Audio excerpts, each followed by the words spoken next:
I've always believed that the worst storms are the ones you never see coming. The kind that arrive on a Tuesday afternoon in March, disguised as a favor for family. My name is Maxine Winters, and at 65, I thought I'd seen enough of life to no longer be surprised by it. I was wrong. Don't forget to subscribe to the channel and comment where you're watching from. The Riverside Post Office sat on Main Street, the same red brick building that had anchored our small Montana town for over a century. I'd been coming here since I was a girl, back when old Mr. Peterson ran the counter and knew everyone's business before they did. Now it was his grandson, Tom, who managed the place, and he knew me just as well. That Tuesday, I'd volunteered to pick up some packages for my daughter-in-law, Clara. She'd called that morning, her voice honey-sweet as always. "Mom, Maxine, I hate to ask, but could you grab those boxes from the post office? The baby supplies I ordered? I'm just so exhausted, and Daniel's working late again." She sighed dramatically. "You know how it is with a 6-month-old. I did know. I'd raised 3 children myself, though we'd managed without next-day deliveries and specialty organic everything. But I bit my tongue. Clara was sensitive about comparisons, and Daniel, my youngest son, had made it clear that keeping peace meant keeping quiet. "Of course, dear," I'd replied. "I'll bring them by this afternoon." The March wind cut through my coat as I pushed open the post office door. The familiar smell of paper and floor wax greeted me, along with Tom's wave from behind the counter. At this hour, mid-afternoon on a weekday, the place was nearly empty. Just Mrs. Henderson at the far counter, arguing about postage rates. "Afternoon, Maxine," Tom called out. "Here for the Morrison packages?" Morrison. Clara had kept her maiden name, something that had caused no small amount of tension at the wedding 5 years ago. My late husband, Robert, had taken it personally. I'd tried to see it as progress. "That's right. Should be 3 or 4 boxes," she said. Tom's smile faltered, just for a second. Something flickered across his face. Concern? Worry? It was gone so quickly I almost missed it. "Let me grab them from the back. Give me just a minute." He disappeared through the doorway to the sorting room, leaving me to study the wanted posters on the bulletin board. Mail fraud, package theft, the usual warnings about suspicious parcels. I'd seen these notices 1,000 times and never given them a second thought. Tom returned carrying 2 large boxes, but he didn't bring them to the counter. Instead, he set them down by the back doorway and gestured for me to follow him. "Maxine, could you come here for a moment? Please?" The serious tone in his voice made my stomach tighten. Tom was always jovial, always quick with a joke about the weather or the Broncos. This wasn't the Tom I knew. I glanced around. Mrs. Henderson was still occupied. The lobby was empty. I followed him to the back corner, away from the windows. "What's wrong?" I kept my voice low, matching his energy. Tom looked uncomfortable, his hand rubbing the back of his neck. "Maxine, I've known you my whole life. My grandfather used to talk about how you and Mr. Robert were the finest people in this town. So I'm going to break protocol here, and I need you to understand this is serious." My mouth went dry. "What are you talking about?" He glanced toward the sorting room, then back at me. "These packages, the ones addressed to Clara Morrison at your son's address, they've been flagged. Multiple times, actually. This isn't the first shipment." "Flagged? By whom?" "By our security systems, and by postal inspectors." He lowered his voice even further. "Maxine, do not let these boxes go to your house. Don't take them to Daniel's house either. Not until you see what I'm about to show you." The blood in my veins turned to ice water. "Tom, you're scaring me." "I mean to." He pulled out a tablet from beneath the counter, the kind the postal workers used for tracking. His fingers moved across the screen, pulling up images. "Federal law requires us to X-ray packages that meet certain criteria: weight, origin, frequency, patterns of behavior. These packages met multiple criteria." He turned the screen toward me. At first, I couldn't make sense of what I was seeing. The X-ray images were ghostly, gray and white shadows. But Tom zoomed in, highlighting certain areas with his finger. "These boxes are supposed to contain baby supplies, right? Diapers, formula, that sort of thing?" "That's what Clara said. Look here." He pointed to a dense cluster in the center of the box. "That's not diapers.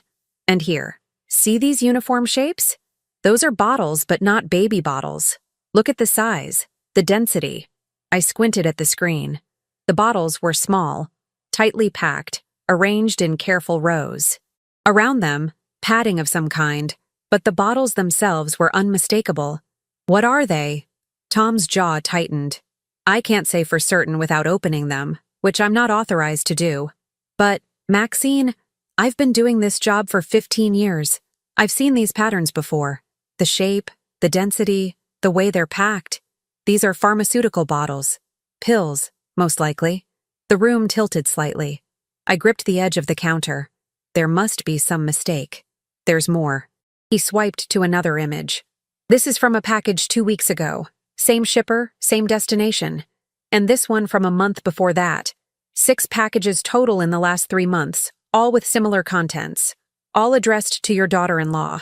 I stared at the images, my mind racing. Clara. Sweet, tired, overwhelmed Clara with her perfect hair and her mommy blog and her complaints about how hard everything was. What are you saying? Tom looked at me with something close to pity.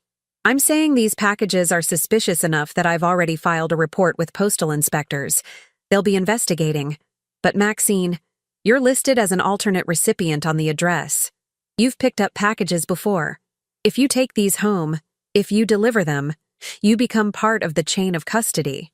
You could be implicated. Implicated in what? Whatever's really in those boxes. My hands were shaking now, trembling so badly I had to clasp them together. Why are you telling me this? Why not just refuse to release them? Because you're a good person, and you deserve to know what's coming. The investigation is already underway. Federal agents will likely visit your son's home within the week, maybe sooner. He paused, his voice softening. And because whatever's happening here, I don't believe you're part of it. But your family is about to be turned upside down, and you need to be prepared. I thought of Daniel, my sweet boy, now 32, and so proud of his little family. He worked 60-hour weeks as an electrical contractor, leaving before dawn and returning after dark. He'd been so happy when Carol was born, so determined to be a better father than he thought Robert had been. That had stung, but I'd understood it. Daniel wanted to be present, available, involved, which meant he had no idea what was happening in his own home. I need to see them, I heard myself say. The real contents? I need to know for sure. Tom shook his head. I can't open them. That's tampering with mail, and it's a federal crime. The inspectors will handle it. Then what am I supposed to do? Go home, say nothing, wait. And Maxine, he fixed me with a hard stare. Be very careful what you say to Clara. If she's involved in something illegal, anything you tell her could be used to destroy evidence, or to create an alibi. The walls of the post office suddenly felt too close, the air too thin. I'd walked in here 20 minutes ago thinking about what to make for dinner. Now I was standing in the ruins of my son's life, and he didn't even know it yet. Mrs. Henderson is finishing up, Tom said quietly. You need to decide right now. Take the packages and risk implication or refuse them and let that refusal send a message back to whoever's watching. Through the window I could see Main Street, the same street I'd walked down for 65 years. The bakery where I'd bought Daniel's first birthday cake. The diner where Robert had proposed. The church where we'd buried him 2 years ago. Everything looked the same. Everything had changed. I'll refuse them, I whispered. Tell them I can't transport them today. Tom nodded slowly. I'll make a note. The packages will be held for the addressee to pick up in person. Will Clara be notified? Automatically. She'll get an email within the hour. Which meant I had perhaps 60 minutes before my daughter-in-law called, confused and annoyed. Before I had to pretend I knew nothing. Before I had to look at my son across a dinner table and hide the fact that his entire life was about to explode. I walked out of the post office on legs that barely held me. The March wind hit my face like a slap, cold and sharp. I fumbled for my car keys, dropped them, picked them up with numb fingers. My phone buzzed in my pocket. A text from Daniel. Mom, can you come by tonight? Clara wants to talk to you about something. Says it's important. I sat in my car, hands still shaking, and stared at that message. The storm had arrived, and I was standing right in its path. The drive home took 12 minutes, but I couldn't remember a single turn. My hands gripped the steering wheel so tightly, my knuckles ached. Every few seconds, I glanced at my phone sitting in the passenger seat, waiting for it to light up with Clara's call. It came 7 minutes after I pulled into my driveway. "Mom, Maxine? Hi?" Her voice was bright, cheerful, with that slight edge of stress she always carried. "I just got the weirdest email from the post office. They're saying the packages are being held? Did something happen when you went to pick them up?" I closed my eyes, steadied my breathing. Tom's warning echoed in my mind. "Be very careful what you say." "I'm so sorry, dear. I got there and realized I'd forgotten my reading glasses. Couldn't make out the signature form properly. You know how my eyes are getting." The lie came easier than I'd expected. 65 years of honesty, undone in a single sentence. "Oh." A pause. "Well, that's okay. I can grab them tomorrow. It's just, I really needed those supplies. Carol's almost out of the organic formula, and you know how fussy she gets with the regular kind. Formula. Right. That's what we were calling it. I'm sure one day won't hurt," I said carefully. "Daniel mentioned you wanted to talk to me about something tonight?" "Yes. Actually, that's perfect timing." Her voice brightened further, which somehow made my stomach sink lower. "We're having a little family dinner. Just the 4 of us. Well, 5 with Carol. Could you come around 6? I'm making that chicken recipe you like. A family dinner. Tonight." Hours after I'd seen X-ray images of suspicious packages. Hours before federal agents might descend on their home. "Of course. Can I bring anything?" "Just yourself. See you at 6, Mom." The line went dead. I sat in my car, in my own driveway, feeling like a stranger in my own life. My house was too quiet when I walked in. It had been that way since Robert died. Too much space. Too much silence. Too many rooms that echoed with memories instead of voices. I'd raised 3 children here. Now they were scattered, living their own lives. And I rattled around like the last marble in a jar. I made coffee I didn't drink and tried to think clearly. The facts, as I knew them. Clara had been receiving suspicious packages for at least 3 months. 6 packages, Tom had said. All marked as baby supplies. All containing something else entirely. Something that warranted federal investigation. My phone rang again. This time it was my daughter, Patricia, calling from Seattle. "Mom, quick question. Has Daniel seemed okay to you lately?" My heart stuttered. "What do you mean?" "I called him last week and he sounded exhausted. Like, beyond normal new parent exhausted. And when I suggested he take a day off, he got really defensive. Said they couldn't afford it, that Clara's not working and money's tight." Patricia paused. "Are they in financial trouble?" "Financial trouble. Pills in unmarked packages. A daughter-in-law who stayed home with the baby while my son worked himself to the bone." "I don't know," I said honestly. "He hasn't mentioned anything to me." "Well, something's off." And Clara posted on her blog yesterday about finding creative solutions to financial stress. And what does that even mean? She has a blog? "Oh, Mom?"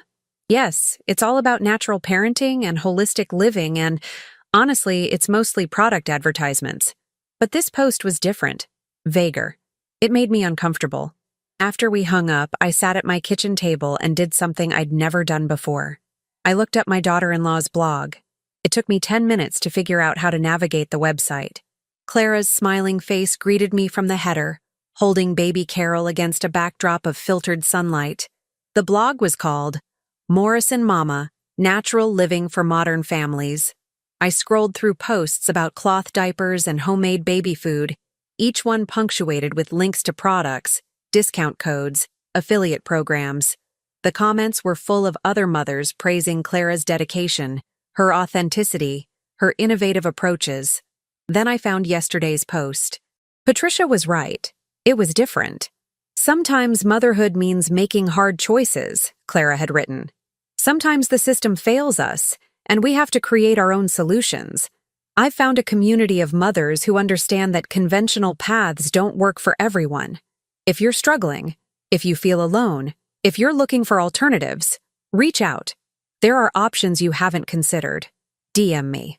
The post had 63 comments. I started reading them, and my coffee went cold. Thank you for being real about this. Nobody talks about how expensive everything is. DMing you now. I'm desperate. You changed my life. Forever grateful. What had Clara changed? What alternatives was she offering?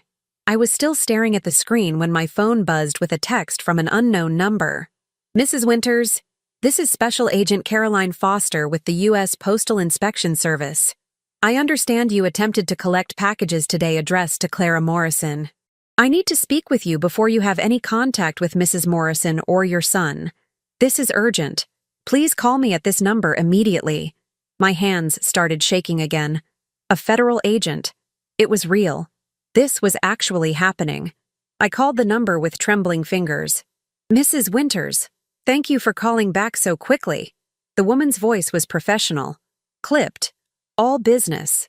I need to ask you some questions about your relationship with Clara Morrison and your knowledge of packages being delivered to 4782 Pinecrest Avenue. That's my son's address. Daniel. He's married to Clara. I understand. How often do you visit their home? Once or twice a week, usually for dinner, sometimes to help with the baby.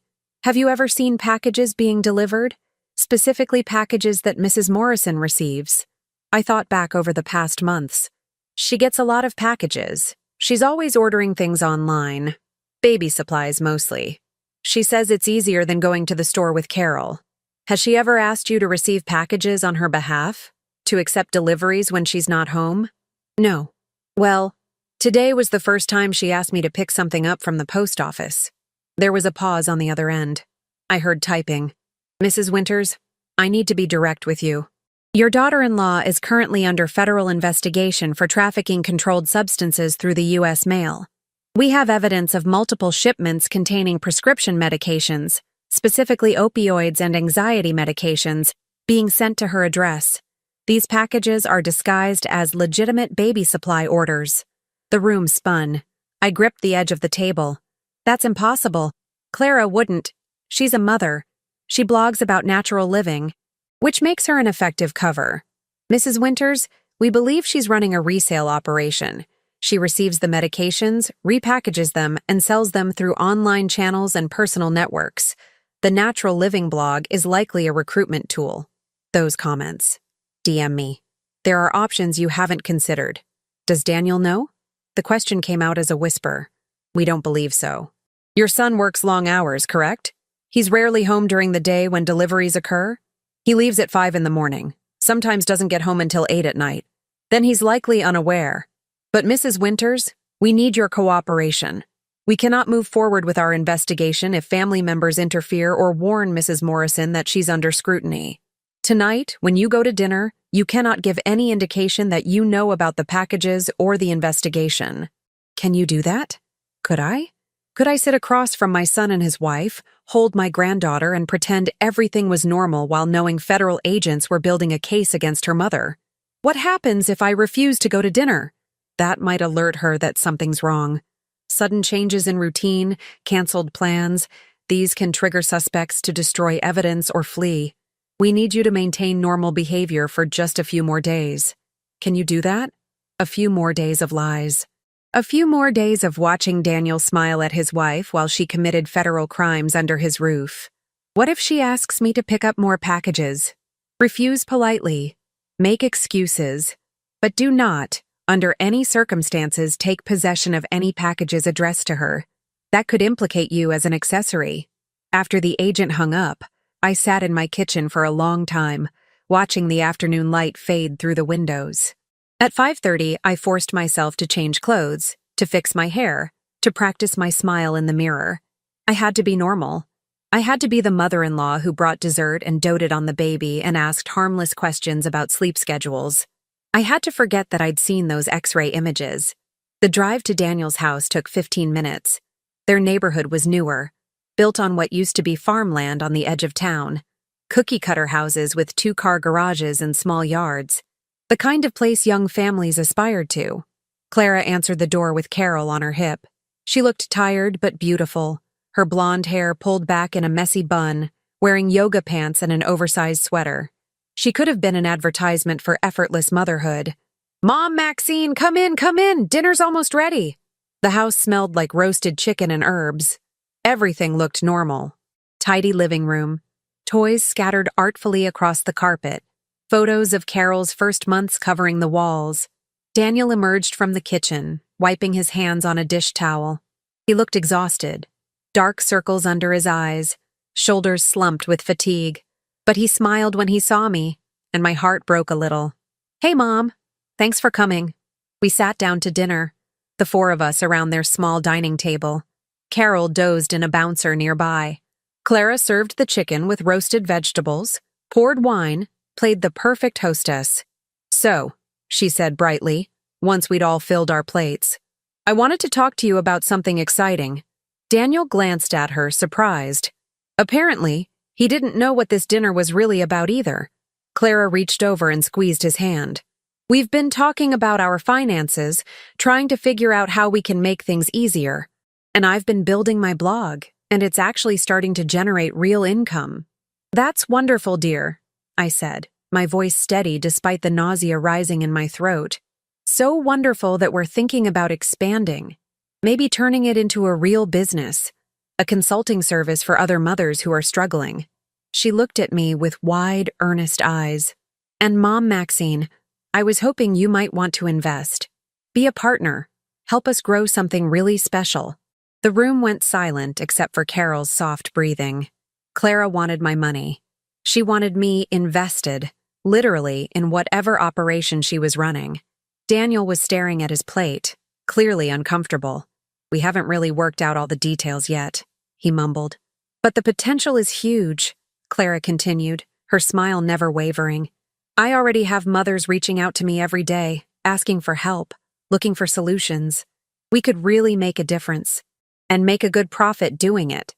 I looked at my daughter-in-law across the table, this woman I'd welcomed into my family, this mother of my granddaughter, and I wondered how long she'd been planning this moment, how long she'd been grooming me for this exact conversation. How much are you thinking? I heard myself ask. $20,000 to start, just to get the infrastructure in place, the website redesigned, the marketing materials. She squeezed Daniel's hand again. It would mean so much to know you believe in us. $20,000. A fortune. My savings from 40 years of teaching. Can I think about it? I asked carefully. Something flickered across Clara's face. Disappointment? Anger? It was gone in an instant, replaced by understanding warmth. Of course. Take all the time you need. I just wanted you to know about the opportunity. We finished dinner making small talk about Carol's sleep schedule and Daniel's latest project. But I could feel Clara watching me, calculating, measuring my reactions. When I left an hour later, Daniel walked me to my car. Mom, I'm sorry about that. The investment thing. I didn't know she was going to ask you tonight. It's all right, sweetheart. We're not really in trouble. Things are tight, but we're managing. I don't want you to worry. I looked up at my son, this man I'd raised, who worked himself to exhaustion for his family. He had no idea what was happening in his own home. Daniel, are you happy? The question surprised him. What? Yeah. I mean, it's hard with a new baby, but yeah. Why? Just checking on you. You look tired. I am tired. He laughed. But it's good tired. It's worth it. I hugged him goodbye and drove home through streets that seemed darker than usual. When I pulled into my driveway, I noticed a car parked across the street. A sedan with a man sitting in the driver's seat, barely visible in the shadows. Watching. Waiting. I assumed he was part of the federal investigation, though I didn't recognize him. Watching. Waiting. The federal investigation had begun, and I was caught in the middle of it. My phone buzzed as I unlocked my front door. A text from Clara. Thanks for coming tonight, Mom. Think about the investment. It could change all our lives. Talk tomorrow? I stared at that message, at the cheerful emoji she'd added at the end. Tomorrow, when she'd go pick up those packages from the post office herself. Tomorrow, when everything would start to unravel. I took a screenshot of the message and forwarded it to Janet Reeves before archiving it. I wasn't about to erase potential evidence. I didn't sleep that night. Every time I closed my eyes, I saw those X-ray images, the neat rows of bottles that were supposed to be baby formula. At 3 in the morning, I gave up and made coffee, sitting at my kitchen table in the dark, trying to understand how I'd missed the signs. Had there been signs? I replayed the last 6 months in my mind. Clara's sudden devotion to her blog, the constant packages, Daniel's exhaustion, his overtime hours, the way Clara always seemed to need something, a favor, help with Carol, someone to cover for her while she ran errands. My phone lit up at 6:30. A text from Daniel. "Mom, can you watch Carol today? Clara has appointments all morning. I'd take off work, but we really need the hours." I stared at that message. Appointments. Or was she going to pick up those packages? Agent Foster's warning echoed in my mind. Maintain normal behavior. Of course, I typed back. What time? 8:30? You're a lifesaver. I arrived at Daniel's house at 8:25. Clara answered the door already dressed, her hair perfect, makeup carefully applied. Not the look of someone exhausted from early morning baby care. "Mom, Maxine, thank you so much. You're the best." She handed Carol to me, gathering her purse and phone. "She just ate, so she should be good for a few hours. I'll be back by noon. Where are your appointments?" The question came out more sharply than I'd intended. Clara's smile tightened just slightly. "Oh, just some errands. Post office, bank, boring adult stuff." She kissed Carol's forehead. "Be good for Grandma." I watched through the window as she pulled out of the driveway. The sedan I'd noticed last night was still parked across the street, and as Clara's car passed, it pulled out and followed at a discreet distance. They were tracking her. The federal agents were tracking her right now. Carol fussed in my arms, and I forced myself to focus on her. She was 6 months old, innocent, perfect.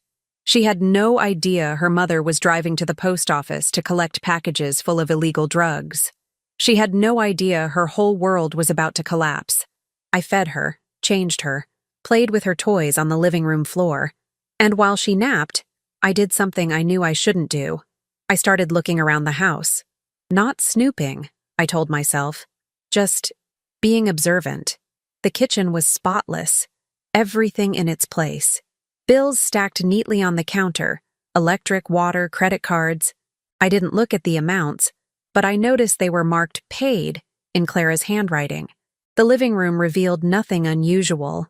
Family photos, Carol's toys, Daniel's work boots by the door. But when I walked past the spare bedroom, the one they'd converted into Clara's office for her blog, I noticed the door was closed. It was never closed. I stood there for a long moment, Carol's baby monitor in my hand, listening to her soft breathing. Agent Foster's voice in my head. "We need your cooperation." My hand was on the doorknob before I'd made a conscious decision. The office was neat, but busy. A desk with a laptop, a ring light for photos, shelves stacked with products, diapers, bottles, organic baby food, all the things she reviewed on her blog. A filing cabinet in the corner, a printer on a side table. I walked to the desk, my heart pounding.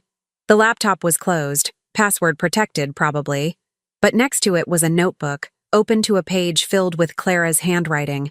I picked it up with shaking hands. It was a ledger. Dates, names, amounts, dollar figures that made my vision blur.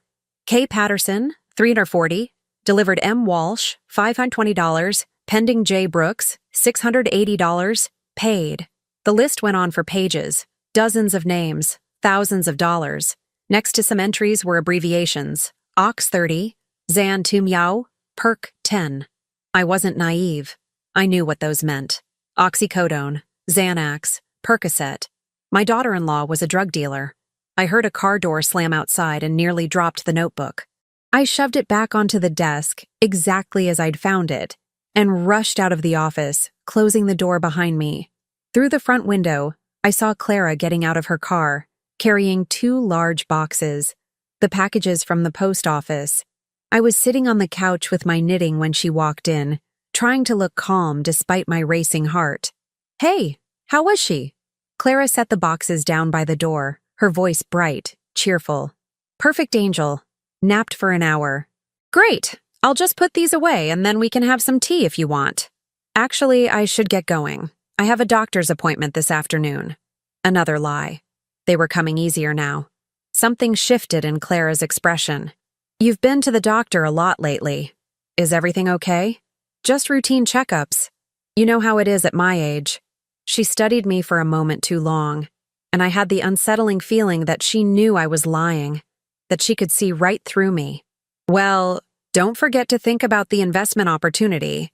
I really think it could be amazing for all of us." I gathered my things and left, feeling her eyes on my back the entire time. The sedan was still parked across the street. As I pulled away, I saw the driver on his phone, talking rapidly, reporting in.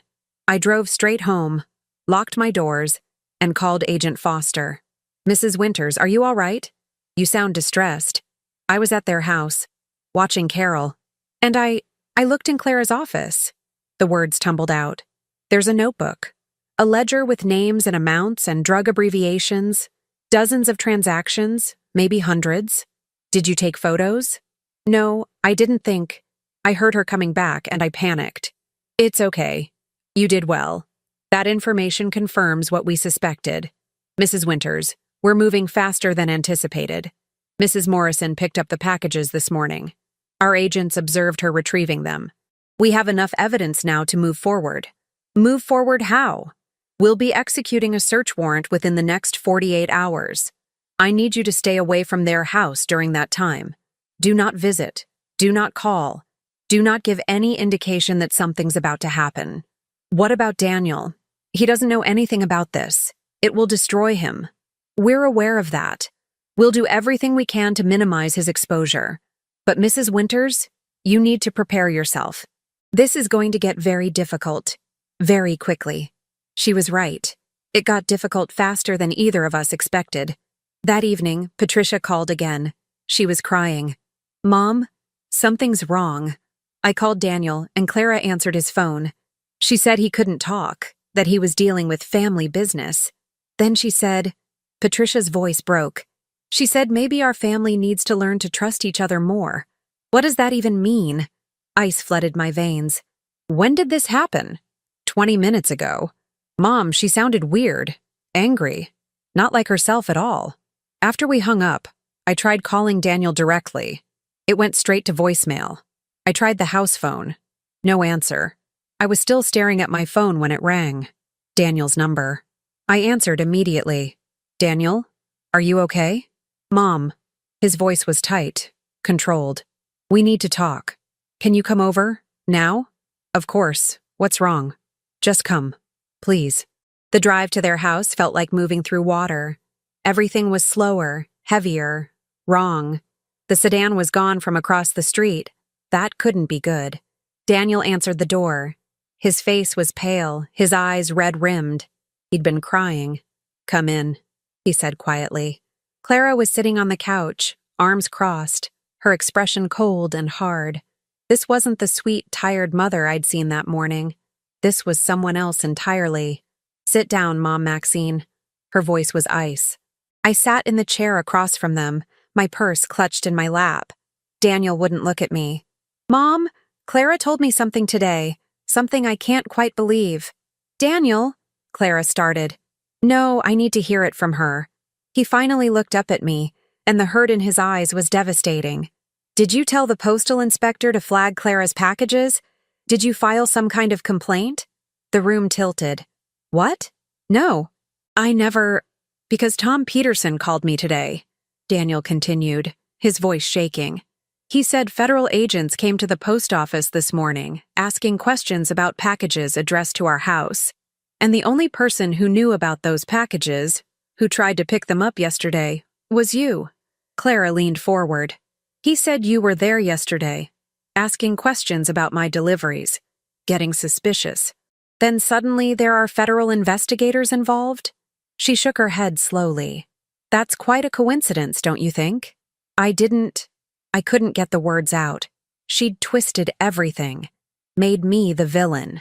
"Tom said you seemed really interested in what was inside the boxes," Daniel said. "That you insisted on seeing them, on knowing the contents." "Why, Mom? Why would you do that?" "Because they asked me to pick them up. I was doing Clara a favor." "A favor?" Clara's laugh was bitter. "Or were you looking for ammunition? You never liked me, did you? Never thought I was good enough for your precious son. That's not true, isn't it? You're always making little comments. How we spend money, how I raise Carol, how Daniel works too hard. She stood up, pacing. And now you've sicked federal agents on us because of some innocent baby supply packages. Do you have any idea what you've done? Daniel put his head in his hands. Mom, the agents questioned me at work today, in front of my boss, in front of my crew. They asked about drugs, about money, about whether I knew what was being delivered to my house. His voice broke. I could lose my job over this. We could lose everything. Daniel, listen to me. No, you listen. Clara's voice cut through. You have a choice to make right now. You can go to those federal agents and tell them you made a mistake, that you misunderstood, that there's nothing suspicious about baby supplies, that you were confused or jealous or whatever excuse you want to use. You can fix this. Or, the word came out as a whisper, or we press charges against you for harassment and filing a false report, or you never see Carol again. She smiled, but there was no warmth in it. Your choice, Mom Maxine. Daniel looked up at his wife, surprised. Clara, it's fair, she said firmly. She's trying to destroy our family. Why should we let her be part of it? I looked at my son, this man I'd raised, who was caught in the middle of something he didn't understand. He looked exhausted, confused, hurt, and he was looking at me like I was the problem. I need to go, I said, standing on shaking legs. Think about what I said, Clara called after me. You have 24 hours to fix this. After that, things get very unpleasant. I drove home in a daze. She'd outmaneuvered me completely, turned my son against me, made me the threat. And she'd done it without him ever knowing the truth about what was really in those boxes. At home, I found an envelope on my front porch. No stamp, no return address, just my name written in block letters. Inside was a single photograph. It was me, taken this morning through the window of Daniel's house. Standing in Clara's office, holding the notebook, clearly snooping. Below the photo, a message in the same block letters. Stay quiet, or everyone sees this. You have 24 hours. My hands were shaking so badly I dropped the photo. Someone had been watching me. Someone had been inside the house, or close enough to photograph me through the window. Someone was making sure I understood the stakes. I called Agent Foster, but it went to voicemail. I tried again. Nothing. My phone buzzed. A text from an unknown number. The agents can't help you now. Make the right choice, Maxine. Protect your family. I sat on my porch in the gathering darkness, that photograph in my lap, and realized I was completely alone. Clara had the evidence. She had my son. She had my granddaughter. And she had 24 hours to force me into silence before the federal agents moved in. The question was, what would I do when morning came? I spent that night at my kitchen table with all the lights on, too afraid to sleep. Every creak of the house made me jump. Every car that passed on the street made me peer through the curtains. The photograph sat in front of me, a reminder of how exposed I'd become. At 6 a.m, my phone rang. An unknown number, but I answered anyway. Mrs. Winters? A man's voice, rough and unfamiliar. You don't know me, but we have a mutual problem. Clara Morrison. Who is this? Someone who's been watching this situation develop. Someone who knows what she's really doing. A pause. And someone who knows she's setting you up to take the fall. My blood ran cold. What are you talking about? Meet me. Riverside Diner, 7 o'clock. Come alone, don't tell anyone. If you want to protect your son, you'll be there. The line went dead. I sat there trembling, staring at my phone. It could be a trap. It could be someone working with Clara. But what if it wasn't? What if this person actually had information that could help? Agent Foster still wasn't answering her phone. I'd left 4 messages overnight. At 6:50, I grabbed my coat and headed to the diner. The Riverside Diner had been a town fixture for 50 years, the kind of place where everyone knew everyone and the coffee was always hot. At 7 a.m, it was already half full with farmers and early risers. A man sat alone in the back booth, mid-40s with gray streaking his dark hair. He wore a wrinkled suit and looked like he hadn't slept in days. When I approached, He gestured for me to sit. Mrs. Winters, thank you for coming. Who are you? My name is Rick Thornton. I'm a private investigator from Billings. I've been watching Clara for 3 weeks. That's how I got the photograph of you yesterday. I'm a private investigator from Billings. He slid a business card across the table. I was hired 3 weeks ago by a woman named Kelly Patterson. The name hit me like a punch. K. Patterson. From the ledger in Clara's office. $340? Delivered. Why? Because Kelly's daughter died 2 months ago. Overdose. She was 19 years old. His voice was flat, emotionless, but his hands gripped his coffee cup so tightly his knuckles were white. Kelly knew her daughter had been buying pills online, but she didn't know from who. After she died, Kelly went through her daughter's phone and found messages. Hundreds of them, all leading back to a blog called Morris and Mama. I couldn't breathe. A 19-year-old girl. Dead. Kelly hired me to investigate. I've been watching Clara for 3 weeks, documenting everything. The packages, the deliveries, the meetings. That's how I got the photograph of you yesterday. He pulled out a tablet and showed me images. Clara meeting people in parking lots. Clara handing over small packages. Clara counting cash in her car. I've been sharing my findings with the postal inspectors. But Clara's smart, Mrs. Winters. Very smart. And she's been building an exit strategy. What kind of exit strategy? The kind where she doesn't go to prison. He leaned forward. She's been creating a paper trail that points to someone else. Financial transactions that trace back to bank accounts she doesn't control. Package deliveries to addresses that aren't hers. And yesterday, when the investigators started closing in, she pivoted. She made you the target. But I haven't done anything. You picked up packages. You have access to the house. You've been involved in their financial discussions. She made sure to ask you for an investment in front of your son. And now you've been photographed in her office, going through her private papers. He shook his head.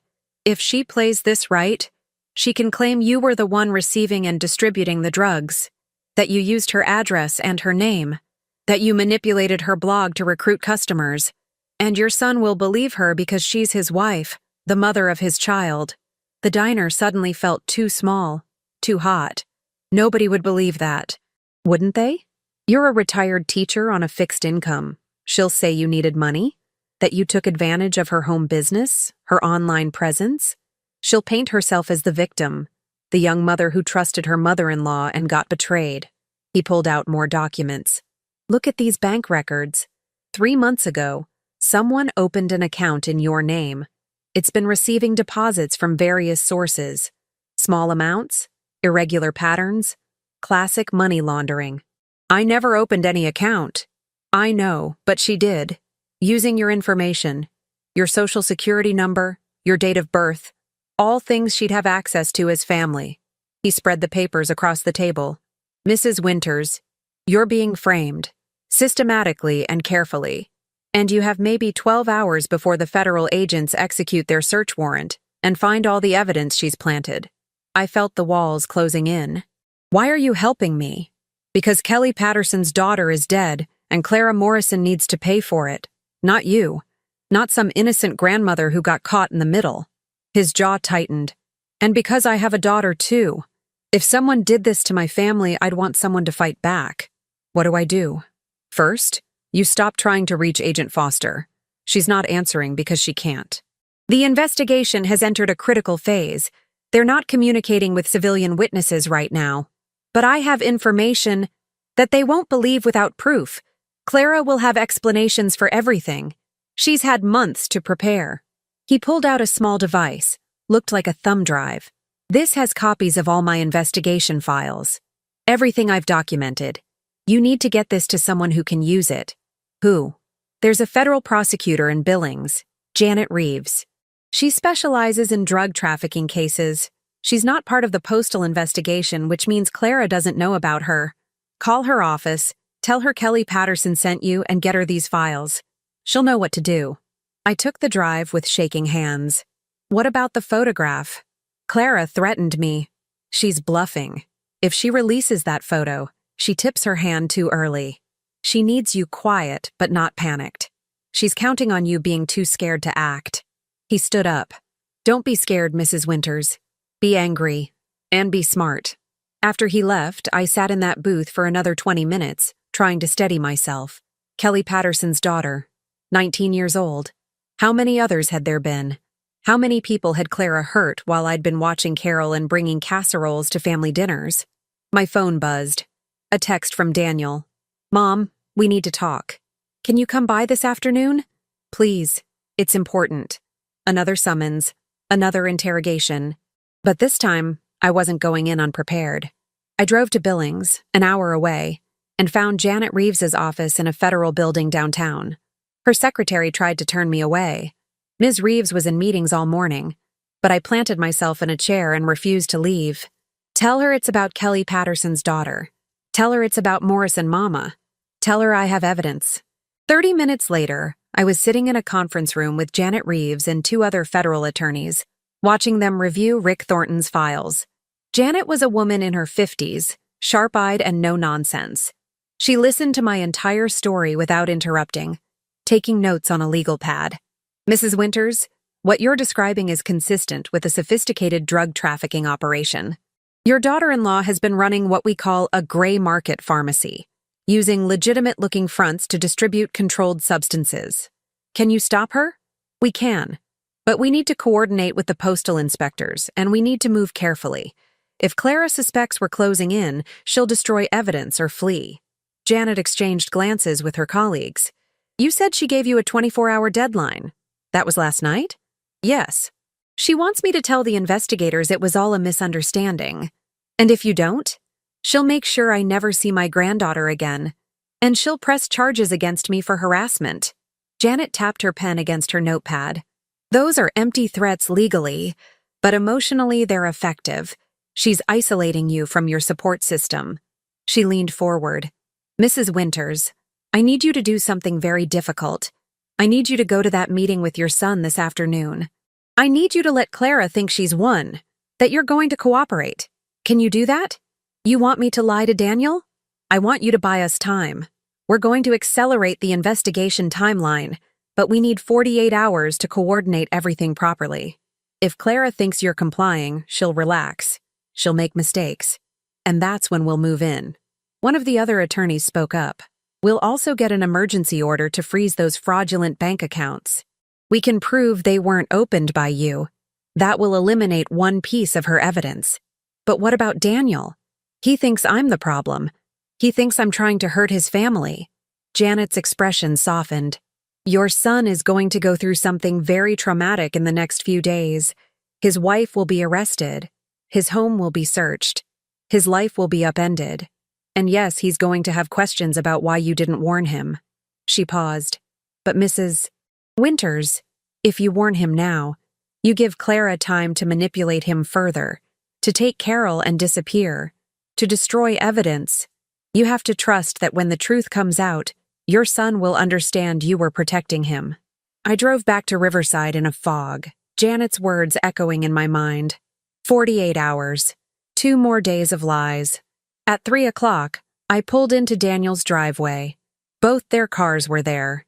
Through the window, I could see them in the living room, waiting. I'd faced many difficult moments in my 65 years. Burying my husband, watching my children struggle through heartbreaks and failures, standing beside hospital beds and gravesides. But walking up to that door, knowing I was about to lie to my son's face, was one of the hardest things I'd ever done. Clara opened the door before I could knock.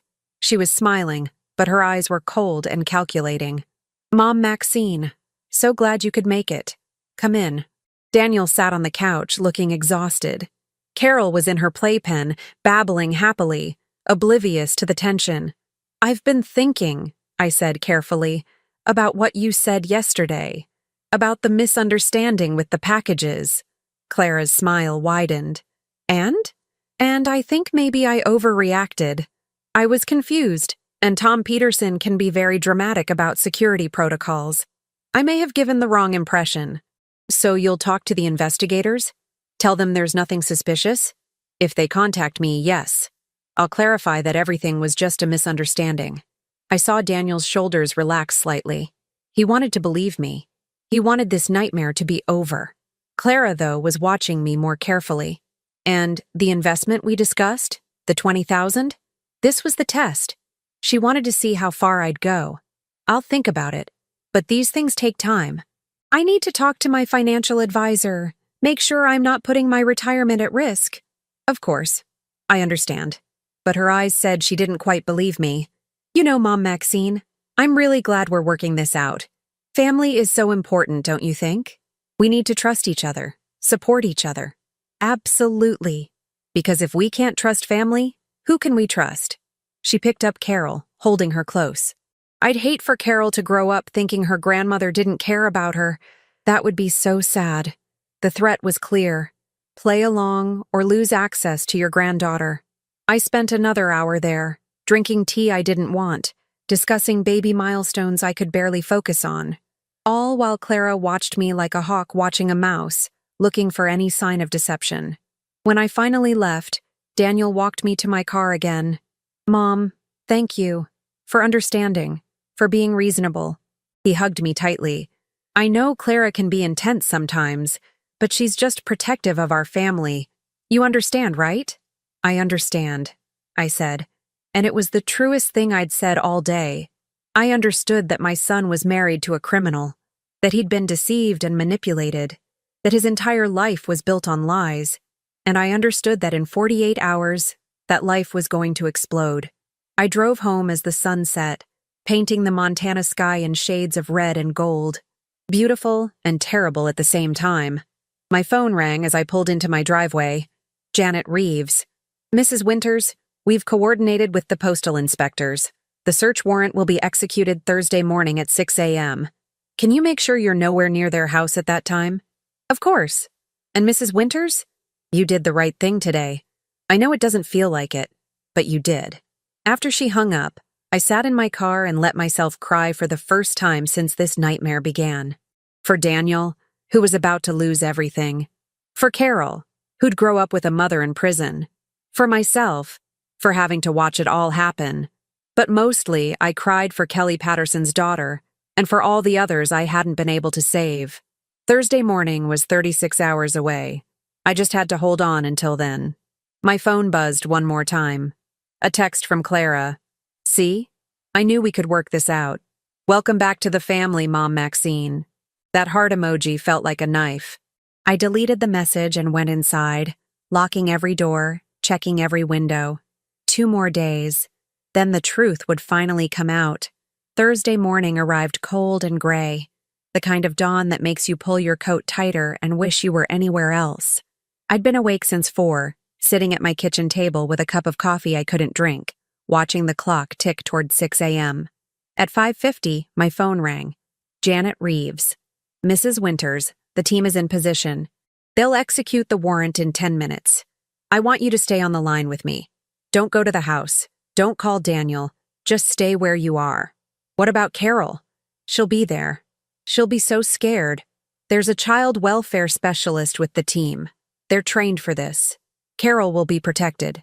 I pressed the phone to my ear and listened to Janet's breathing on the other end, both of us waiting in silence. Somewhere across town, federal agents were surrounding my son's house, preparing to tear his life apart. At 6:03, I heard it through the phone.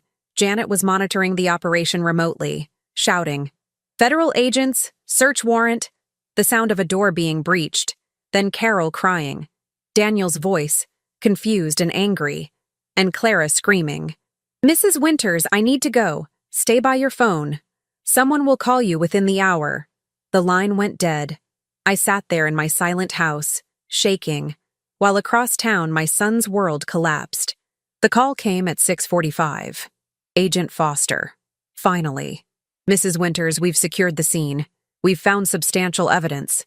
Pills, packaging materials, shipping supplies, financial records. Everything was hidden in the basement, behind a false wall in the storage area. Where's Daniel? Is he? He's cooperative. Shocked, but cooperative. He had no knowledge of his wife's activities. We're convinced of that. And Clara? In custody. She's already asking for a lawyer." A pause. "Mrs. Winters, she's claiming you were involved, that you helped her, that you knew about everything. But you have evidence that proves otherwise." The private investigator's files, the fraudulent bank accounts. We have it all. But she's going to fight this hard. And she's going to try to use your family against you. You need to prepare yourself. Can I see Daniel? Not yet. He's being interviewed. But Mrs. Winters, he's asking for you. He wants to understand what happened. By 9 a.m., I was sitting in a federal building in Billings, in the same conference room where I'd met with Janet Reeves 2 days earlier. This time, Daniel was with me. He looked terrible. Unshaven, red-eyed, wearing the same clothes he'd slept in. When I walked in, he stood up, and for a moment we just stared at each other. Mom, his voice cracked. They're saying Clara was selling drugs. Out of our house. For months. I know. You know? He stepped back. How long have you known? Since Tuesday, when I went to pick up those packages. Tuesday? He said it like a curse. You've known for 2 days and you didn't tell me? Daniel, I wanted to. I tried. You tried? His voice rose. You sat in my house yesterday and drank tea and acted like everything was fine. Carol was there. We were all there. And you knew federal agents were going to break down our door this morning. Janet Reeves spoke up from her position at the head of the table. Mr. Winters, your mother was following our instructions. If she'd warned you, your wife would have destroyed evidence or fled. We needed— I don't care what you needed. Daniel whirled on her. That's my wife you arrested. The mother of my child, and everyone knew except me. Daniel. I kept my voice steady despite the tears threatening to fall. She was setting me up. She was going to make it look like I was the one distributing the drugs. He stared at me. That's insane. Clara wouldn't do that. She opened bank accounts in my name. She created paper trails that pointed to me. She took photographs of me in her office and threatened to use them unless I stayed quiet. I pulled out the envelope I'd been carrying for days. This is what she left on my porch Tuesday night. Daniel took the photograph, the one showing me holding Clara's ledger. His hands trembled as he studied it. She was protecting herself, I continued. If the investigation found her, she was going to claim I was the real criminal, that I'd manipulated her, used her blog, her home, and you would have believed her because she's your wife. I can't. He sat down heavily, pressing his palms against his eyes. This can't be real. Agent Foster entered the room, carrying a laptop. Mr. Winters, I think you need to see something. She set the laptop on the table and played a video. Security footage from various locations around town. Clara meeting people in parking lots. Clara accepting cash. Clara handing over small packages. The timestamps went back months. We've been building this case for 6 weeks, Foster explained. We started investigating after a tip from a private investigator who was hired by a woman whose daughter died from an overdose. The pills that killed her came from your wife. Daniel watched the screen, his face growing paler with each clip. Who was she? The girl who died? Her name was Amanda Patterson. She was 19. 19. Daniel's voice was barely a whisper. He looked at me, his eyes devastated. Mom, I swear I didn't know. I worked all day, every day. I never saw any of this. I know, sweetheart. Nobody thinks you were involved. But I should have known. I should have seen something. He put his head in his hands. How could I live with someone and not know they were doing this? Janet answered, her tone gentler now. Because she was very careful. She operated while you were at work. She used her blog as a cover, made everything look legitimate. She was sophisticated and deliberate. This wasn't amateur hour. What happens now? Daniel asked. To Carol? To me? Your daughter is with Child Services temporarily, just until we can verify your home is safe. You'll get her back within 24 hours. As for you, you're not being charged with anything. But you'll need to testify about what you knew and when you knew it. I didn't know anything. Then that's what you'll testify. Daniel looked at me again, and I saw something break behind his eyes. Mom, I'm sorry for how I treated you Tuesday night, for believing Clara when she said you were the problem. You didn't know. I should have trusted you. You're my mother. You've never lied to me, never tried to hurt me, and I chose to believe her over you. He wiped his eyes roughly. I'm so sorry. I reached across the table and took his hand. We're going to get through this. All of us. Together. But even as I said it, I knew the hardest part was still coming. That afternoon, I was finally allowed to go home. Daniel came with me, unable to face his house with its broken door and federal agents cataloging evidence. We sat in my living room, the same room where I'd raised him, and I made him tea he didn't drink. Clara's lawyer called me, he said quietly. They want me to post bail, $200,000. You don't have that kind of money. They want me to remortgage the house, use it as collateral. He laughed bitterly. My wife wants me to risk our home to get her out of jail for selling drugs out of that same home. What did you say? I hung up. He stared at his hands. I don't even know who she is anymore. Was any of it real? Did she ever love me, or was I just convenient? A cover story? The hard-working husband who was never home? Daniel, she asked me for that investment for you. $20,000. Was that part of it too? Was she trying to get money from you to fund her operation? I hadn't thought of it that way, but it made horrible sense. Probably. And I almost pressured you into it. I almost helped her steal from my own mother. He stood up abruptly, pacing. How do I explain this to Carol when she's older? How do I tell her that her mother is in prison for drug trafficking? That she killed people? You tell her the truth. Age-appropriate truth, but truth. And you raise her to be better. To make better choices. My phone rang. Patricia calling from Seattle. I'd texted her earlier to let her know what had happened. Mom, I just saw the news. It's all over social media. Clara's blog followers are posting about it. Some of them are defending her, saying she was helping people the system failed. Patricia sounded furious. Can you believe that? She killed someone's daughter and they're calling her a hero? People believe what they want to believe. Is Daniel okay? Is Carol? Daniel's here with me. Carol's in protective custody temporarily. She's safe. I'm getting on a plane. I'll be there tomorrow morning. After she hung up, Daniel looked at me. I need to tell you something. About yesterday. After you left. My stomach tightened. What happened? Clara was different. After you agreed to cooperate, to talk to the investigators, she got confident, almost gleeful. He swallowed hard. She told me we were going to be fine, that she'd handled everything, that some problems just needed to be managed properly. Did she say what she meant? No. But Mom, the way she said it was like she was talking about you, like you were a problem she'd managed. His voice broke. I think if you hadn't gone to those federal prosecutors, if you'd actually tried to cover for her, she would have made sure you took the fall. All of it. And I would have helped her do it because I believed her. We sat there in silence for a long moment, both of us processing the enormity of what had almost happened. There's something else, Daniel said quietly. The agents found another ledger, not the one you saw in her office. This one was hidden with the drugs. It had more names, more transactions. And Mom, one of the names was yours. What? She'd created fake transactions showing you buying from her. Dates, amounts, everything. She was building a complete false history. He looked at me with tears in his eyes. If she'd gotten away with it, if they'd arrested you instead of her, that ledger would have been the evidence that convicted you. The room felt too small suddenly. I stood up, walked to the window, tried to breathe. Clara hadn't just been protecting herself. She'd been actively planning my destruction.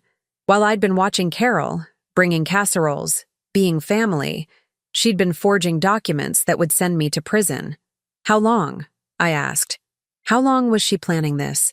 According to the dates in the ledger, at least 3 months. Since January. Since right after Robert's estate settled. Since I'd inherited his life insurance. Since I'd mentioned to Daniel that I was comfortable financially, that I'd invested the money wisely. She'd been planning to frame me, steal my savings, and let me rot in prison. All while smiling at me across the dinner table. My phone rang again. An unknown number. I almost didn't answer, but something made me pick up.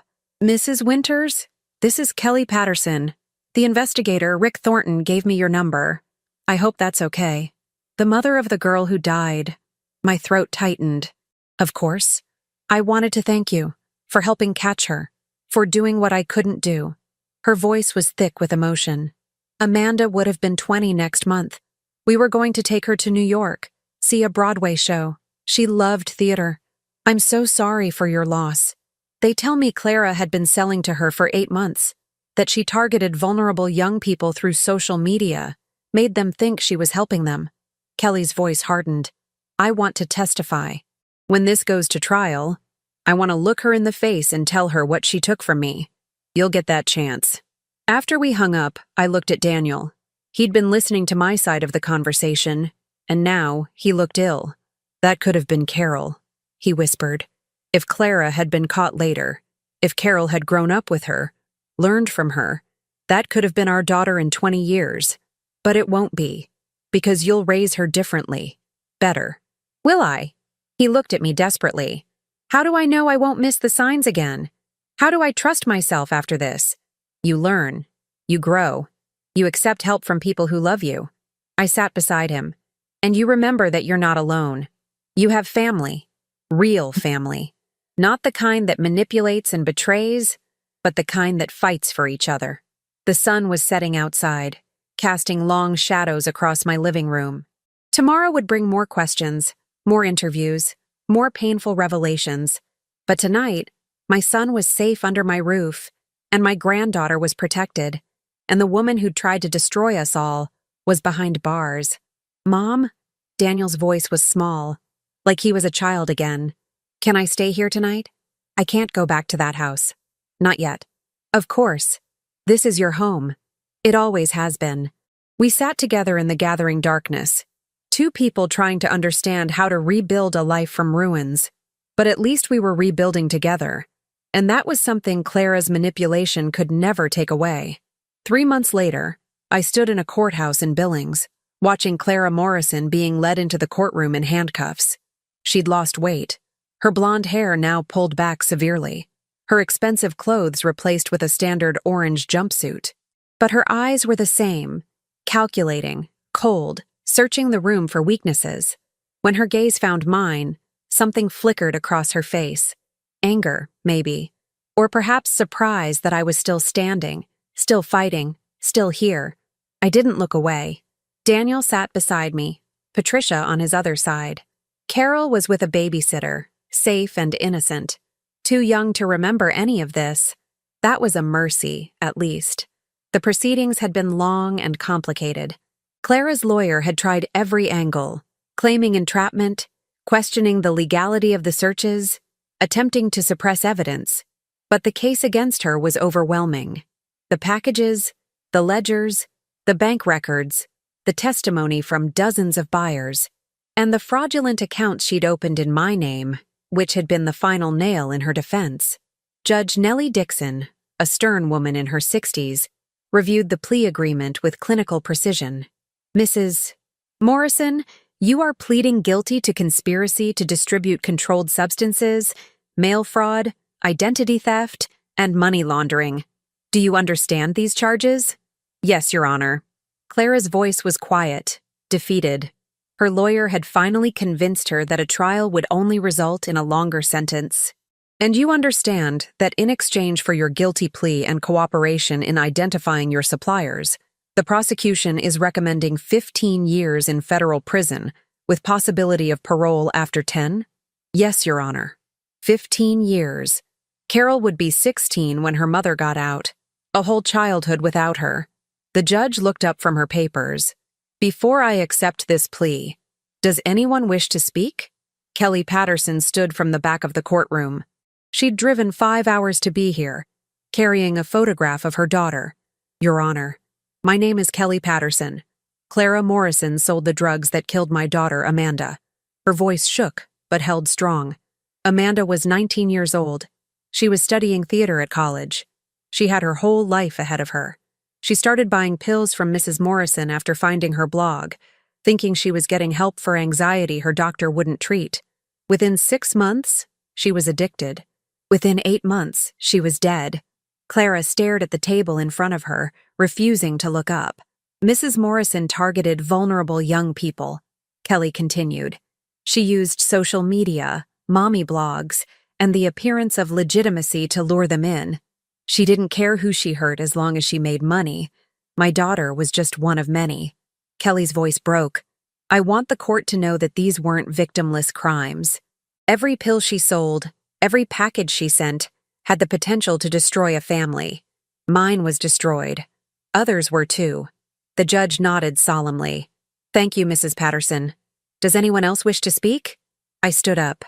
Daniel tried to stop me, putting a hand on my arm, but I gently moved it aside. "Your Honor, my name is Maxine Winters. I'm Clara Morrison's former mother-in-law." The courtroom went quiet. Even Clara looked up now, meeting my eyes for the first time. "I'm not here to defend her. What she did was unconscionable. But I am here to speak about the other victims, the family members who were deceived, manipulated, and nearly destroyed alongside her." I took a breath. Clara didn't just sell drugs. She systematically planned to frame me for her crimes. She opened bank accounts in my name, created false transaction records, and threatened me into silence. She would have let me go to prison for her crimes without a second thought. Daniel's hand found mine, squeezing tight. But I also want the court to know that I'm speaking today not for revenge, but for truth. My son, Daniel, had no knowledge of his wife's crimes. He worked honest hours to provide for his family while she operated behind his back. My granddaughter, Carol, is innocent, and I want it on record that this family, what's left of it, will heal. We will rebuild.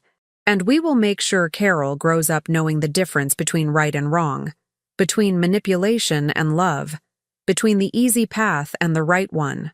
I looked directly at Clara. "I forgive you, not because you deserve it, but because holding on to anger would only let you win. You tried to destroy me, but you failed. You tried to destroy my family, but we're still standing, and we'll still be standing long after you're just a painful memory." I sat down, my heart pounding. Patricia put her arm around my shoulders. Judge Holbrook studied me for a long moment, then turned to Clara. "Mrs. Morrison, do you have anything to say?" For the first time, Clara's composure cracked. Tears streamed down her face, though whether they were genuine or performative, I couldn't tell. "I'm sorry," she whispered. "I was desperate. We had so much debt, and Daniel was working so hard, and I just wanted to help. It started small, just helping a few people who couldn't afford their prescriptions. Then it grew, and I couldn't stop. I couldn't—" Her voice broke. "I never meant for anyone to die. I never meant to hurt anyone." The judge's expression didn't soften. "Mrs. Morrison, intent is not the same as impact. Your actions had devastating consequences. You didn't just hurt people, you killed them. You destroyed families, and you attempted to frame an innocent woman for your crimes." She paused. "I'm accepting your guilty plea. You are hereby sentenced to 15 years in federal prison, with the possibility of parole after serving 10 years. You will also be required to pay restitution to the victims' families, the amount to be determined by the court." The gavel came down with a sharp crack. Clara was led away, her lawyer promising to file appeals, though we all knew they'd go nowhere. The evidence was too strong, the crimes too clear. Outside the courthouse, spring sunshine felt like a benediction. Daniel stood on the steps, breathing deeply, like he'd been underwater for months and was finally surfacing. "It's really over," he said. "She can't hurt us anymore." "The legal part is over," Patricia corrected gently. "But healing takes time." She was right. The past 3 months had been brutal. Daniel had to sell the house. No one wanted to live in a place that had been a drug distribution center. He and Carol had moved in with me temporarily, my too-quiet house suddenly full of life again. Midnight feedings, cartoons in the morning, the chaos of raising a baby. It was exhausting. It was wonderful. Daniel had started therapy, working through the betrayal and manipulation. He'd joined a support group for families affected by addiction crimes. Slowly, painfully, he was rebuilding his sense of self. Carol, at 9 months old, was thriving. She'd taken her first steps in my living room last week, and Daniel had cried with joy and grief. Joy at witnessing it, grief that he'd almost missed these moments because of Clara's lies. We drove back to Riverside in Patricia's rental car, the three of us mostly quiet, processing. When we pulled into my driveway, Daniel's truck was already there. He'd driven separately that morning, needing the time alone. Inside, the babysitter reported that Carol had been perfect. Daniel paid her, thanked her, and then gathered his daughter in his arms, holding her like she was the most precious thing in the world, because she was. That evening, I made dinner for all of us. Patricia, Daniel, Carol, and my oldest son, Marcus, who'd driven down from Great Falls for the occasion. We sat around my dining table, the one Robert had built 40 years ago, and we were loud and messy and alive. This was family. Real family. Not the pretty picture Clara had tried to create with her filtered photos and manufactured perfect moments, but the complicated, difficult, beautiful reality of people who chose each other every day. After dinner, while Daniel put Carol to bed upstairs, Patricia helped me wash dishes. "You know what amazes me?" she said, scrubbing a pot. "How you stayed calm through all of it. I would have lost my mind." I did lose my mind, several times. You just weren't there to see it. But you didn't break. You could have. When she threatened you, when she turned Daniel against you, when you saw those X-ray images, any of those moments could have destroyed you. But they didn't. I dried a plate thoughtfully. I think that's what being 65 teaches you. That you're stronger than you think. That you can survive things you never imagined surviving. Your generation is so focused on avoiding pain, on staying comfortable. But my generation, we learned that sometimes you have to walk through fire to get to the other side. That's very wise, Mom. That's very old, I corrected with a smile. There's a difference. Later, after everyone had gone to bed, I sat on my back porch with a cup of tea, looking out at the Montana night sky. Stars scattered across the darkness like diamonds on velvet. My phone buzzed. A text from Kelly Patterson. "Thank you for speaking today. Amanda would have liked you." I texted back. I wish I could have known her. The truth was, I'd been thinking a lot about Amanda Patterson, about the 19-year-old girl who'd trusted the wrong person and paid with her life, about all the other victims Clara had left in her wake. Some dead, some addicted, some simply hurt and betrayed. Could I have stopped it sooner? If I'd been more observant, more suspicious, more willing to believe my daughter-in-law capable of evil? Maybe. But I'd also learned that hindsight was a luxury, not a tool. I'd done the best I could with the information I had, and when I'd finally understood the truth, I'd acted. That had to be enough. The back door opened, and Daniel stepped out, Carol's baby monitor in his hand. "Couldn't sleep?" I asked. "Too much thinking." He sat in the chair beside me. "Mom, I need to tell you something. I've been waiting for the right time, and I think this is it." My heart clenched. "What is it?" "I want to start a foundation, in Amanda Patterson's name, for families affected by drug trafficking and addiction, support groups, legal assistance, counseling, all the things we needed and didn't have." He looked at me. "And I want you to help me run it." I stared at him. "Daniel, I don't know anything about running a foundation, but you know about surviving, about fighting back, about not letting the bad guys win." He smiled, and for the first time in months, it reached his eyes. "Clara tried to use you as a pawn. I think we should turn that around. Use what happened to us to help other people." It was a beautiful idea. Ambitious, probably difficult, definitely time-consuming, but also meaningful. A way to transform tragedy into purpose. "What about your work? Your contracting business?" "I'm cutting back my hours. I've hired another guy to help. I missed too much of Carol's early months because I was working constantly. I won't make that mistake again." He paused. "Clara always said I worked too much. Turns out that was one true thing she said, even if her reasons for saying it were wrong." We sat in comfortable silence for a moment, listening to the night sounds. Crickets, distant traffic, the wind through the trees. "Your father would be proud of you," I said finally. "Of the man you've become. The father you are." "I hope so. Though honestly, I think I'm more trying to be like you." Daniel looked at me. "You're the strongest person I know, Mom. You faced down federal agents, a criminal daughter-in-law, threats, manipulation, and you never stopped fighting for what was right. That's the example I want to follow." My eyes stung with tears. "I just did what needed to be done. That's what makes it remarkable. You didn't make a big deal about it. You didn't ask for credit or recognition. You just kept moving forward, step by step, doing the next right thing." He squeezed my hand. Carol's going to grow up hearing stories about her grandmother who wouldn't back down, who couldn't be intimidated or broken, who proved that wisdom and integrity beat manipulation every time. Well, wisdom and integrity with a little help from federal prosecutors. Daniel laughed, real and genuine. It was a sound I'd missed desperately. Inside, Carol started fussing through the monitor. Daniel stood immediately, always the attentive father. "I've got her," I said.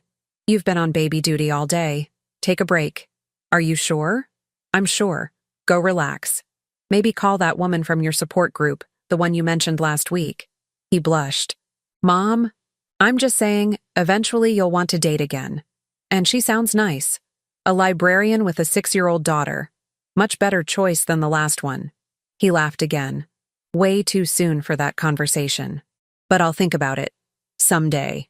I climbed the stairs to Carol's room, this room that used to be Daniel's, now transformed with a crib in pastel colors and stuffed animals.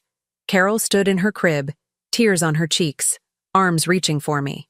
"Hey, sweet girl. Bad dream?"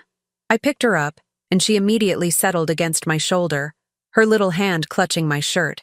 We rocked in the chair by the window, and I hummed the same lullaby I'd sung to Daniel 32 years ago. Through the window, I could see my whole property, the garden I'd planted with Robert, the fence he'd built, the trees we'd watched grow from saplings. This house held decades of memories, and now it was creating new ones.